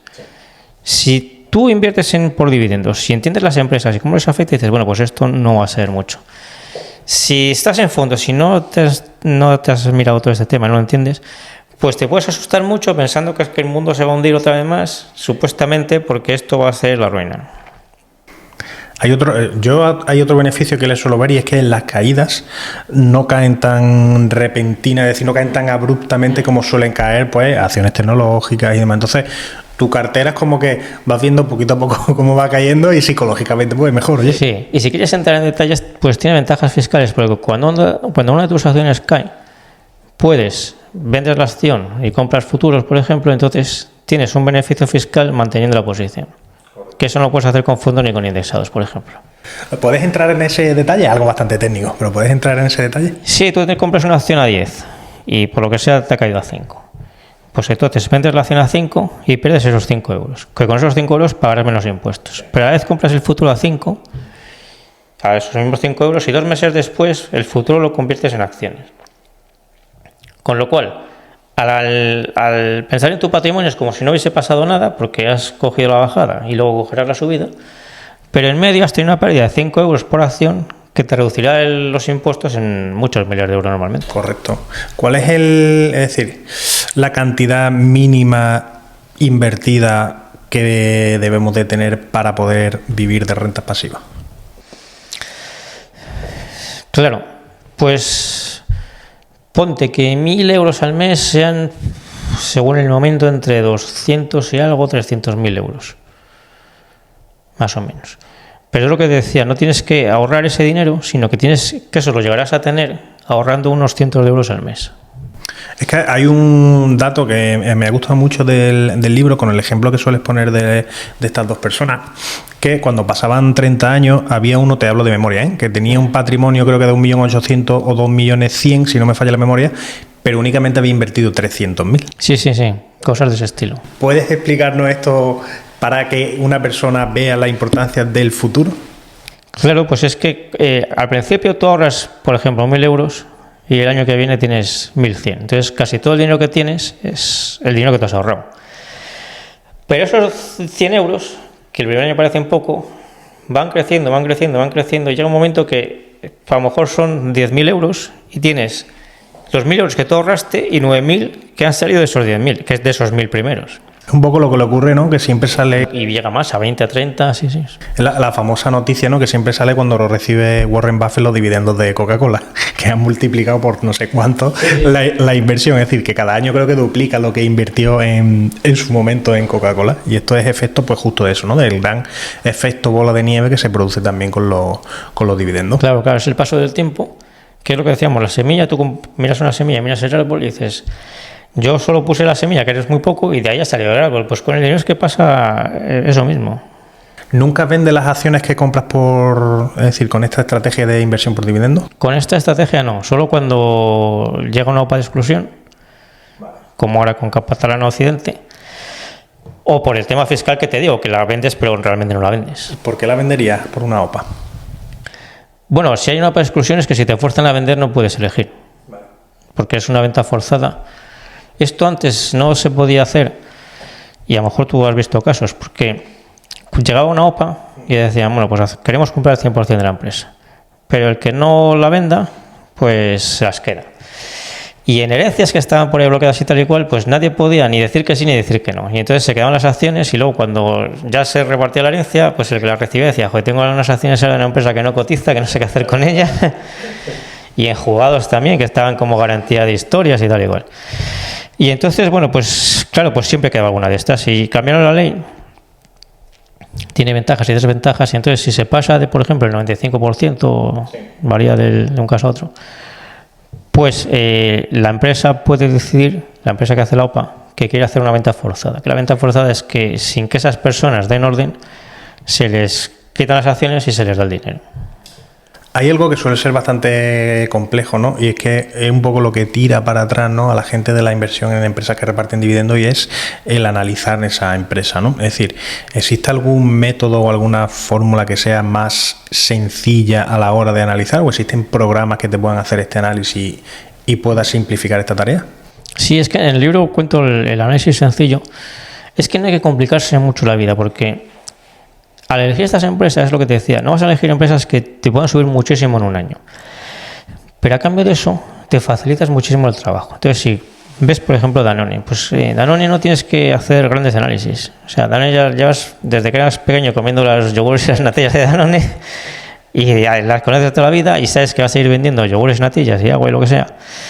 Entonces, básicamente tienes que comprar lo más barata posible. No tienes que complicarte la vida calculando 50.000 ratios sobre Danone, a ver si el ROI, que el no sé qué, el patadín, el padel. Es que eso no te va a ser útil. Te va a poner la cabeza como un bombo y no vas a invertir bien. Entonces tienes que entender que sabes lo que es Danone, lo entiendes lo que es, entiendes lo que hace, entiendes que lo normal es que vaya más, pues simplemente tienes que procurar comprarla lo más barata posible con el PER y la rentabilidad por dividendo. ¿Qué recomiendas a estas personas que viven sus primeras caídas en bolsa? Pues que las vean como una oportunidad de comprar más barato. Es que suena al contrario, ¿no? Es decir, cuando vives la primera, ¿no?, la primera caída, tiemblas un poco, ¿no? Y dices, hostia, esto no era lo que yo pensaba, ¿no? Yo creía que siempre iba a crecer. Pero ya en la siguiente dices, coño, a ver cuando viene la siguiente, ¿no?, que pueda meter un poco más. Entonces, es difícil hasta que no lo vives la primera vez, pues que sabes que esto es el mercado, ¿no? Que tienes que verlo a largo plazo y sabes que va a caer. Pero una recomendación que le quieras dar a estas personas. Tiene que pensar que si esa fuese la vez que se va a hundir el mundo, da igual que hayan comprado acciones o no. Va a tener otros problemas. Te vas a quedar sin nada y has hecho lo que hayas hecho. Pero si no se oye en el mundo, pues te habrá resultado muy bien comprar acciones en esa caída. Claro. ¿Cuáles son los mayores errores que suelen cometer la gente que invierte en dividendos? Pues complicarse la vida en general. Porque es una estrategia fácil y lo que pasa es que no es rápida. Entonces, si fuese fácil y rápida, pues dirás, pues hago 4 cosas y ya tengo la independencia financiera y ya está. Pero no es así. Entonces, es fácil, pero al no ser rápida, tienes que tener paciencia para mantener lo que estás haciendo sin complicarte la vida. Y claro, existe la tentación o el riesgo de que digas, como esto me deja mucho tiempo, o sea, ya he hecho lo fácil, lo que tenía que hacer. Pues, o sea, si me complico la vida, a ver si consigo acelerar el tiempo. Entonces, complicándote la vida, lo que consigues es buscarte problemas y muchas veces retrasar el resultado. Para estas personas que tienen una cartera, vamos a poner 50, 70 o 100.000, por poner un número redondo, y les llega un momento de crisis en su situación personal, ¿qué les recomendaríamos? Claro, depende de cómo sea la crisis, pero si pueden superarla de alguna forma sin vender las acciones y apañarse con los dividendos, es muy importante que lo hagan. Que aunque sea bajando los gastos o vendiendo alguna cosa que tengan que no le dé rentas o cosas, no sé, que tendría que decir, es que yo no vendería esto, pero bueno, las acciones me dan rentas y esto no me da rentas. Pues vendo lo que no me da rentas para mantener las rentas y poder salir de esa crisis. Hay algo que que me vino a la cabeza, ¿no? Utilizando la calculadora que tú tienes, que te dice ventas, ¿no? De aquellos productos, no sé qué, que no quieras o algo así, ¿no? Y me vino a la cabeza el trastero de turno. Claro. Bueno, si vendes todo lo que tienes en el trastero, aunque sea por el dinero que sea, coño, pues mira, y tienes dinero para invertirlo. Claro, y es que eso parece poco dinero, pero si lo dejas pasar, con el ejemplo que ponías antes, si se te multiplica por 30 dentro de unos años, pues 1.000 euros son 30.000 euros, más todas las rentas que tienen en ese momento. Claro, a la cuna del niño, la bicicleta, que todo eso lo vendes, te va a rentar a futuro en vez de perderle dinero. Claro. Sí. Esta idea me gusta a mí. ¿Recomiendas siempre reinvertir los dividendos que vas obteniendo o los utilizas para gastarlos? Hombre, lo normal es cuando estás formando el patrimonio reinvertirlos. Vale. Porque, claro, si te dices, por ejemplo, te dices, pues me dan 100 euros de renta y ahorro 500, pues me gasto estos 100 y meto 500, pues es como ahorrar 400. Hay muchas veces cuando se habla de inversión en dividendos, ¿no? Que te suelen decir, bueno, es que fiscalmente es decir, te está evitando ese efecto bola de nieve, ¿no? O ese efecto del interés compuesto porque estás tributando por ellos, ¿no? Entonces, esta es como la típica excusa, ¿no? La alternativa que te da es que inviertas en fondos que inviertes en acciones por dividendo, ¿no? Ya sean de distribución o de acumulación. Entonces, ¿qué le dirías a este tipo de personas? O si tú sueles, que sé que no, utilizar este tipo de fondos. Pues que sí que hay que pagar impuestos, como pagas con todo lo demás. Entonces, por lo que ya hemos dicho de los euros fiscales, que la primera pregunta es que te digas por qué los políticos quieren que meta el dinero en fondos y no en acciones. Y luego, con los fondos, los impuestos de los dividendos son menos que las comisiones que pagas de los fondos. Y con los ETF o indexados, pues los impuestos que pagas son menos que las desventajas matemáticas de los indexados. Claro. Y eso mientras acumulas. Pero luego, además, cuando ya llega el momento de vivir de eso, es lo que decíamos antes, que es que no está inventado cómo vivir de los fondos ni de los indexados. Claro, pero me refería a los fondos de distribución, por ejemplo, los que te distribuyen el dividendo. Claro, pero es que te cobran la comisión. Entonces eso es lo que no es un dividendo real, sino que te manden parte de las rentas y parte es venta del patrimonio. Sí. Porque si invierten en acciones, que una cartera, que es otra, los fondos, si tú eliges las acciones, sacas una rentabilidad media por dividendo superior. Los fondos es inferior porque diversifican más. Y entonces, si el dividendo es el 3% y te cobran de comisiones en total el 3%, pues no hay nada que repartir. Claro. O sea, no es renta real que repartir, sino que reparten o un poco de renta, a lo mejor, si la comisión es un poco menos, y luego ir vendiendo el patrimonio. Claro. Yo quiero intentar facilitarle a esta persona que quiere comenzar. Yo es que soy un poco pesado con esto, y porque sé que esta persona que está detrás no va a querer analizar una empresa o no va a saber por dónde empezar a analizar una empresa. Y en tu libro es verdad que lo explicas muy bien, pero me gustaría que explicaras aquí cómo harías de forma práctica el análisis de una empresa, y una vez que tienes ciertos números, aunque te lo quieras inventar, ¿por qué decidirías invertir o no en esa empresa? Vale, pues vamos a poner el caso de Danone que hemos visto antes. Pues tú vas viendo los dividendos que ha pagado Danone en los últimos años, que eso es fácil de encontrar. Vas viendo sus beneficios, ves que ambas cosas van subiendo, aunque algún año bajan un poco. Y entonces miras la rentabilidad por dividendo media de Danone en el pasado, que a lo mejor ha estado, por ejemplo, entre el 2% y el 4%, por ponerte. Pues cuanto más se acerque a la zona 3,5-4%, es un buen momento de comprar. Vale. Cuando esté en el 2%, 2,5%, pues ahí es momento de mejor no comprar. Vale. ¿Y únicamente miras la rentabilidad por dividendo? O sea, ya hemos visto que es Danone, ¿vale? Que es una empresa, que decir, es una empresa japonesa que no sabemos lo que hace, que paga este dividendo, pues esa ni la miramos porque no sabemos lo que hace y no sabemos. Entonces, por eso digo que son empresas que conozcas y que entiendas bien. Vale. Pues Danone, eléctricas, AENA, que son los aeropuertos, cosas así, que entiendas el negocio. No que sea una cosa rara que digas, pues es que esto ni sabía que esto existía, no sabía que una empresa... puede ser el negocio, pero digas, es que yo no sabía que esto existía, no sabía que una empresa hacía esto, no sé quién compra esto, no sé si tiene competidores, no sé cuánto tiempo lleva funcionando esto, no sé si esto va a seguir siendo útil en el futuro. Pues esa empresa es para otro tipo de estrategias, que la que te decíamos antes, que a lo mejor esa empresa, si la compras en un buen momento, la vendes en un momento, puedes ganar mucho más dinero que invirtiendo por dividendos. Pero si no la conoces, mejor que no lo hagas. Vale. Entonces tienes empresas que las conozcas y entiendas bien, que eso hay muchas. Si la gente se pone a pensar en muchas, cree que es así. Aunque no haya invertido nunca en bolsa y nunca hayan pensado sobre eso, si lo piensa, pues los seguros, la eléctrica, aeropuertos, es que todo el mundo ve cómo funciona.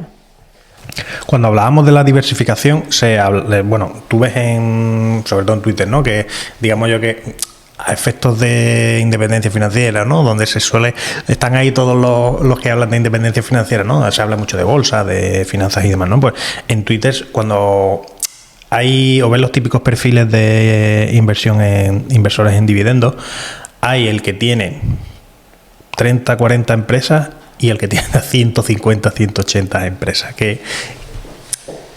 ¿Con cuál nos quedamos? ¿Con el de 180? ¿Con el de 35, 40?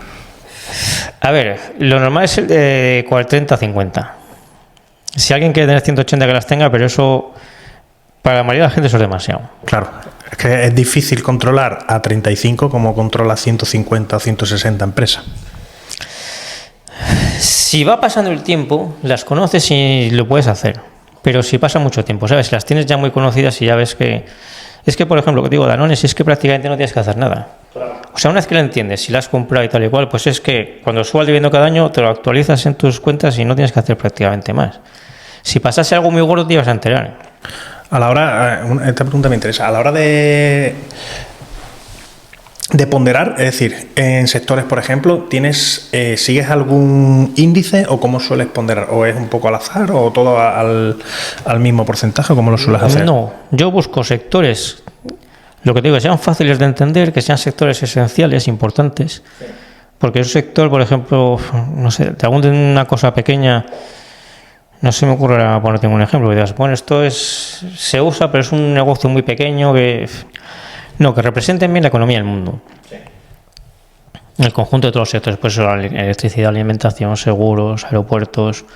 Todo esto, ¿no? Industriales, bancos, telecos. Pues todo eso representa bien la economía del mundo. Si tú estás invertido en todo eso y el mundo crece como ha hecho siempre, te irá bien. Vale. Es que ahí suele haber muchas estrategias, ¿no? De diversificar en sectores que los componen el SP500. Pues tú más o menos te ponderas en función de ese tipo de sectores. O hay quien, por ejemplo, lo que te decía antes, ¿no? Solo invierte pues en empresas americanas. Vamos a poner un ejemplo de esta persona que es muy común, ¿eh? Que solo está invertido en empresas americanas. ¿Cómo haría esa transición a empresas europeas o tú mantendrías las americanas y comenzarías con las europeas? Claro, depende del dinero que tenga invertido. O sea, no es lo mismo que tuviese 20.000 euros invertidos porque lleva poco tiempo y está ahorrando 500 euros al mes, que tuviese 1 millón y ya no pudiese ahorrar mucho porque tuviese... Entonces, en principio, si no es un caso muy exagerado, pues lo que harías es dejar de comprar americanas y empezar a comprar europeas. Vale, es decir, mantendrías ese capital, por ejemplo, tienes una cartera de 50.000, mantienes esa cartera de 50.000 y comienzas con las europeas. Claro, y los sectores que pesen en el SP500... Yo no lo cogería como referencia para intentar igualar esos porcentajes porque por cómo están hechos los índices y por lo que no me gustan los indexados, cuando las eléctricas están muy caras, pesan más en el SP500. Entonces, imagínate que las eléctricas oscilan entre el 5 y el 10. Si cuando están en el 10 dices, pues como pesan el 10, yo voy a poner el 10% de eléctricas, ¿qué pasa? Que estarás comprando eléctricas caras. Claro. Entonces es mejor que cuando pesen menos, que puedan ser el 5 y pienses, están baratas, pues ahora no voy a comprar más eléctricas, que las compraré baratas y luego subirán. Claro. Me gustaría simplificarlo, es que me gusta simplificar lo de acciones caras o acciones baratas. ¿Cómo podemos poner, además de las rentabilidades por dividendos que hemos visto antes, cómo podemos saber si efectivamente esa acción está cara o esa acción está barata y tomar esa decisión? Esto siempre son estimaciones, entonces tienes que ver con el PER y la rentabilidad por dividendo, suponiendo que no haya pasado nada excepcional, o sea, que no haya habido beneficios extraordinarios o que no haya tenido gastos extraordinarios ese año que le hayan bajado el resultado. Sí. Pues las empresas se van oscilando entre unas bandas de rentabilidad por dividendo y de PER. Vale. Cuanto más cerca estén de las bandas bajas en PER y altas en rentabilidad por dividendo, pues más barata está la empresa. Y cuanto más cerca estén del otro extremo, más cara está. Ya una vez que por fundamentales decides entrar en la compañía, ¿utilizas además el análisis técnico? A mí sí me gusta usarlo porque lo veo muy sencillo, es una ayuda muy útil. Y claro, pero aquí no se usa como única herramienta de decisión. O sea, si tuvieses una figura muy clara para comprar, pero una empresa que te parece que está clara por fundamentales, es que yo ni siquiera voy a mirar el gráfico. Claro. Tiene que ser que digas, pues, esta empresa estaba a 12, ha caído a 10. Y me parece que está barata. Entonces, con el gráfico para planificar las compras, dices, ¿tiene pinta esto que esto es un suelo muy seguro? Y entonces, por ejemplo, si tengo 3.000 euros, compro aquí los 3.000 euros. O no parece un suelo tan seguro, entonces compro 1.000 y dejo otros 2.000 por si cae a 9. Es que es algo bastante común. Es decir, has hecho muy bien el análisis de fundamentales. Estás dispuesto a entrar y ya empiezas con tus historias que si un Fibonacci, que si no sé cuánto, y que no entras porque no estás justo en el precio exacto y te quedas fuera. Claro, hombre, eso hay que evitarlo. Es más bien para planificarlas, como lo que te decía. Aquí meto los 3.000, por ejemplo, o meto 1.000 y espero por si cae un poco más. Claro, yo lo veo un poco como tú, es decir, vas intentando promediar a la baja, pues bueno, pues todo lo que puedas comprar más barato, pues divino sea, porque también hay mucha gente que se da de, bueno, voy a comprar en el precio más bajo y vender en el más alto. Claro, y además esto hay que interpretarlo de forma diferente a como lo interpreta un trader. Sí. Porque las estrategias son diferentes, no porque los traders estén equivocados. Entonces, cuando las empresas marcan mínimos, o sea, están muy baratas por fundamentales y encima tienen una caída adicional y marcan un mínimo. Y hay gente que ve el gráfico, como lo vería un trader, y dice, pero aquí no se puede comprar porque está bajista, no hay figura de vuelta. Y dice, ya, pero es que está baratísimo, ha caído mucho más, pues aquí es donde compramos. Claro. Y entiendo que el trader espere la figura de vuelta y todo eso, pero en largo plazo no. Claro, para esta persona, por ejemplo, que ahora nos está escuchando y decide invertir en bolsa y que además dispone de un capital importante de 100.000 euros, por ejemplo, ¿qué estrategia le dirías que utilizase para invertir esos 100.000? Pues normalmente invertir poco a poco, a no ser que empiece justo en un momento de caída. Vale. Entonces, vamos a suponer que esa persona está ahorrando también y ahorra 500 euros al mes. Pues podría invertir, por ejemplo, como 1.500 o 2.000 euros al mes, porque así cada mes se invierte lo que ha ahorrado ese mes y un poco de los 100.000. Con lo cual los 100.000 van pasando de liquidez a inversión y si en algún momento hay una caída fuerte, entonces se invierte más dinero de esos 100.000. ¿Lo dividirías en X, es decir, en 5, por ejemplo, 25, 25, 25, 25, o en años, pues 100.000, es decir, los tengo que tener invertidos sí o sí en 5 años o en 3 años? Eso lo varía un poco según cómo vea la psicología de la persona. Vale. O sea, hay gente que tiene más claro el riesgo y dice, la bolsa no está, por ejemplo, baratísima, pero yo entiendo el riesgo de que si me puede caer, pero veo que está barata, entonces sí quiero invertirlo en menos tiempo. Pues ese lo invertiría en menos. Sí. Luego hay otros que están metidos en la bolsa, pero no lo tienen tan claro y dicen, es que a mí no me gustaría nada que me pillase una caída pronto. Pues entonces ese lo invertiría más lentamente. Es que esta situación que te cuento es muy común para aquel que empieza a conocer la inversión en dividendos y tiene fondos indexados cierta cantidad o tiene inmuebles que suele tener problemas y dice, lo vendo y lo invierto en dividendos.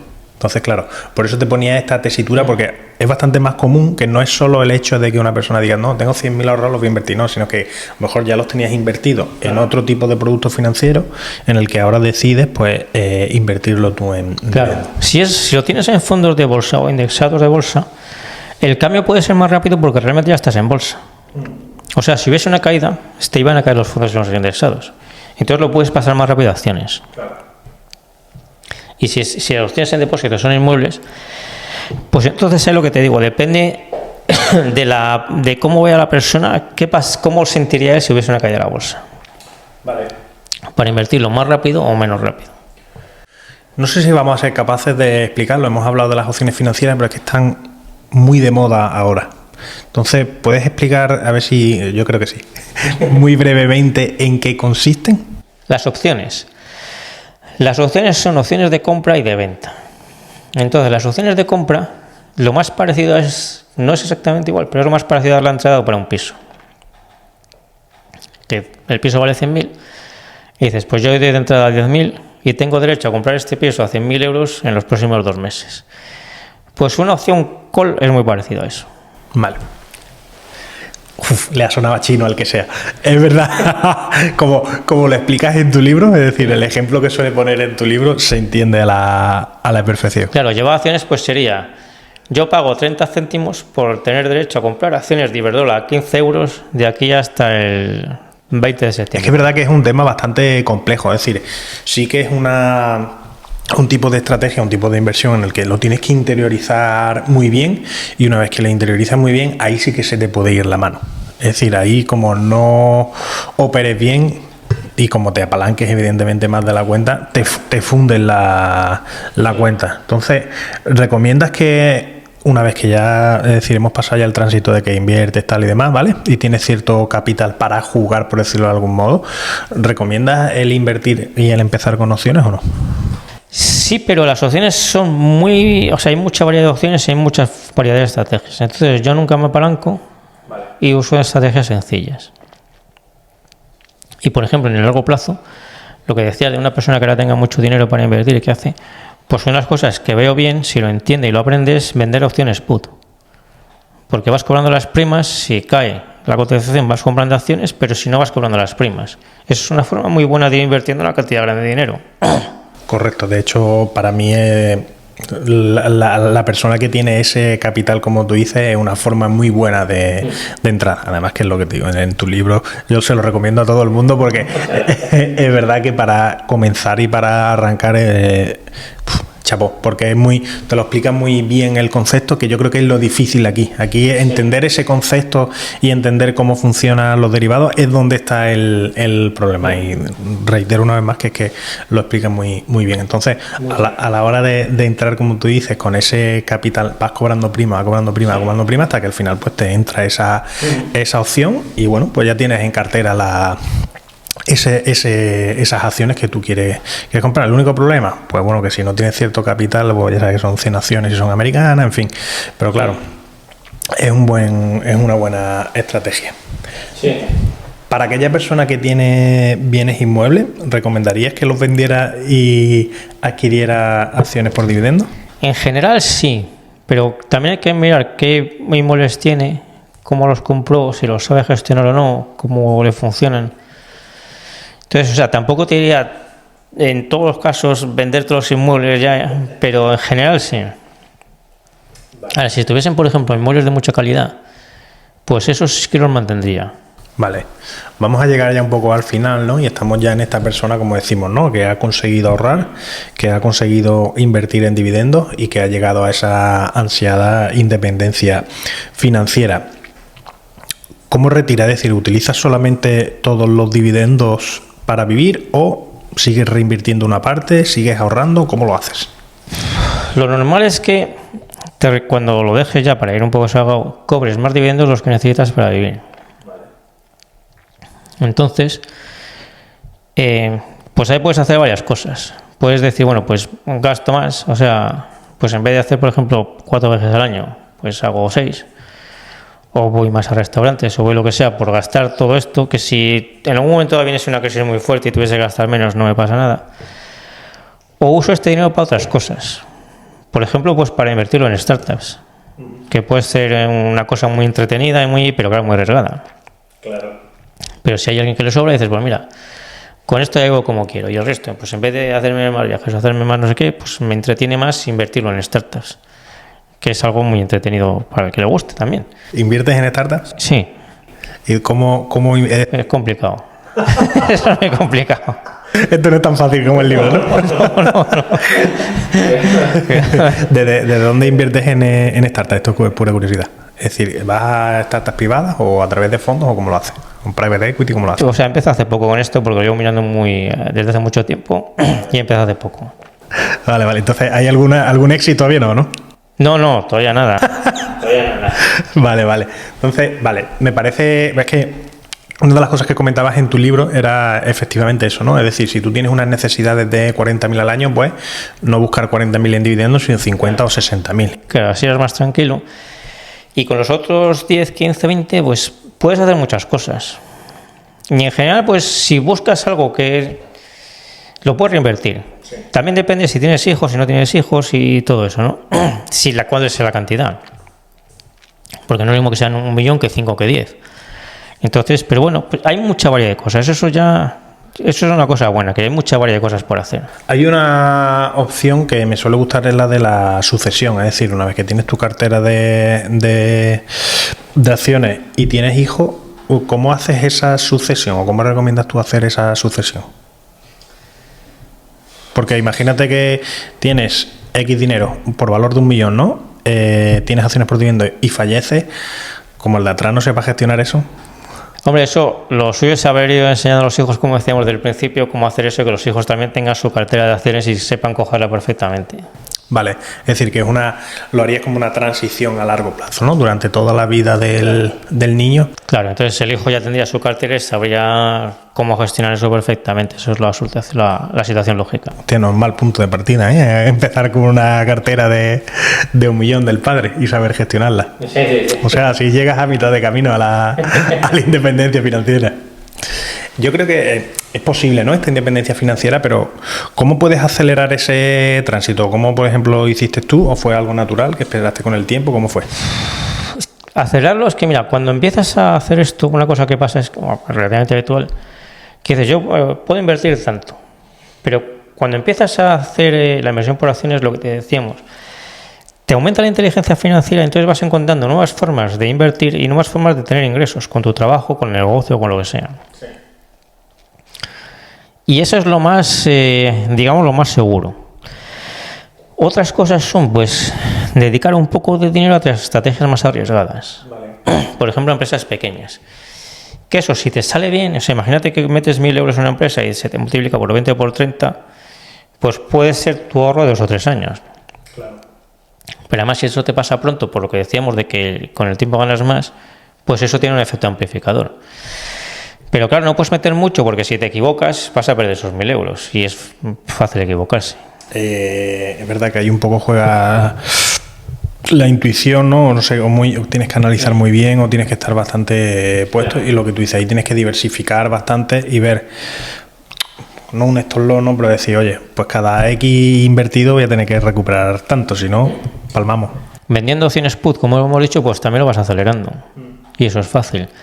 Con las estrategias fiscales que decíamos antes, de que cuando te cae una, porque a veces te caen, pues dices, pues en vez de quedarme ya está, lo aprovecho para ahorrar mis impuestos, pues también lo aceleras.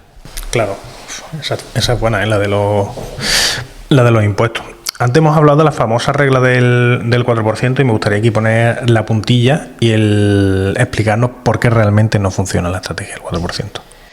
Pues porque en un mercado lateral, si tú te sacas un 4%, pero además la bolsa ha caído un 10%, pues tú tienes un 14% menos. Claro. Imagínate, si tenías 500.000 euros, pasas a tener 430. Y eso da mucho miedo. Porque si tuvieses acciones que valen 500.000, pero te dan, ponte 20.000 euros, pues dices, yo he cobrado mis 20.000 euros. Sé que las empresas siguen yendo bien, entonces me da igual que la cotización haya caído.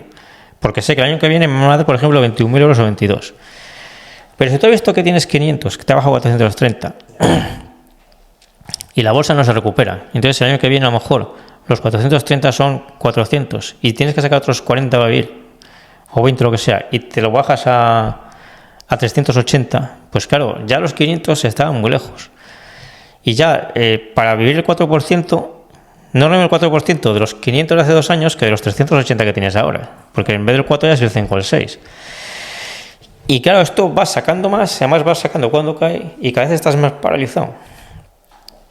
Porque dices, como esto, y hay mercados laterales que duran 10 años, pues claro, a lo mejor sales del mercado lateral, empezaste con 500 y sales con 300. Claro. Y el 4% era de los 500 que tenías hace 10 años y esos 500 igual no los vuelves a tener ya nunca porque vas sacando para vivir y entonces vas subiendo la bolsa, pero tú vas sacando porque necesitas para vivir. Es que tirando de Excel, el resultado te da, porque dice, bueno, si la bolsa de media indexada está en el 8, nunca, claro, si no es un depósito, y dices, ya, pero como no es un depósito... Claro, está en el 8 el 9, pues saco solamente el 4 y el 2,4 se va reinvirtiendo, pero claro, es lo que dices, si te pilla un mercado bajista que te dure X y al final pues es justamente lo que has explicado. Y además, claro, y además es que tú piensas... Es gente que no tiene inteligencia financiera porque le han dicho, tú mete un dinero indexado, es así, mete un indexado y olvídate. Como esto no da igual que no sepas cómo funciona ni nada. En esas situaciones lo que suele hacer es que se asustan y venden todo. Y entonces lo meten a monetarios. Y cuando empieza a recuperarse, pues ellos no tienen esa recuperación. Entonces es un follón muy grande. Como última pregunta, ¿cuál es el legado que te gustaría dejar en la educación financiera? Pues que la gente entienda de verdad la diferencia entre cobrar rentas y no cobrarlas, que por eso los dividendos son tan importantes, y que los dividendos tuviesen la importancia que deben tener, porque es el origen de la bolsa, porque la renta variable quiere decir que viene por el nombre de los dividendos, pero por todo esto de fondos indexados, y tal y cual, los dividendos se han ido quedando apartados a lo largo de los siglos y no tienen el papel que deberían tener, que debería ser el papel principal de la bolsa y lo demás debería ser lo secundario. Es que veía hace poco unas estadísticas y los fondos indexados están aumentando exponencialmente. En Estados Unidos ya ha crecido muchísimo, pero es que aquí en Europa están creciendo exponencialmente. ¿Piensas que es un poco por el auge de Internet, YouTube, etcétera? Sí, porque es que la gente va por modas. Lo que pasa es que la parte buena de esto es que cuanto más crezcan los indexados, mejores oportunidades hay para invertir por dividendos en acciones. Porque ahora mismo en Europa hay empresas muy buenas que te dan el 6%, el 9% o el 10%. Y son empresas que están aumentando el dividendo, aumentando beneficios, recomprando acciones que deberían darte, o sea, deberían estar cotizando con una renta por dividendo del 3%, el 4% y te dan el 6 al 10. Entonces eso es por los indexados que se están yendo el dinero ahí. Dime 3 empresas de las que estás comentando ahora mismo. Pues por ejemplo una Legal & General, Repsol o National Nederlanden, por ejemplo. Son empresas muy buenas, creciendo, recuperando acciones y aumentando los dividendos. Pues con esto terminamos y muchísimas gracias por venir, de verdad, siempre te lo digo en serio, ¿eh? Ha sido un referente para mí, me encanta la entrevista, tenerte aquí, ha sido un honor y sobre todo que he aprendido muchísimo con tu libro. Pues muchísimas gracias, Raúl.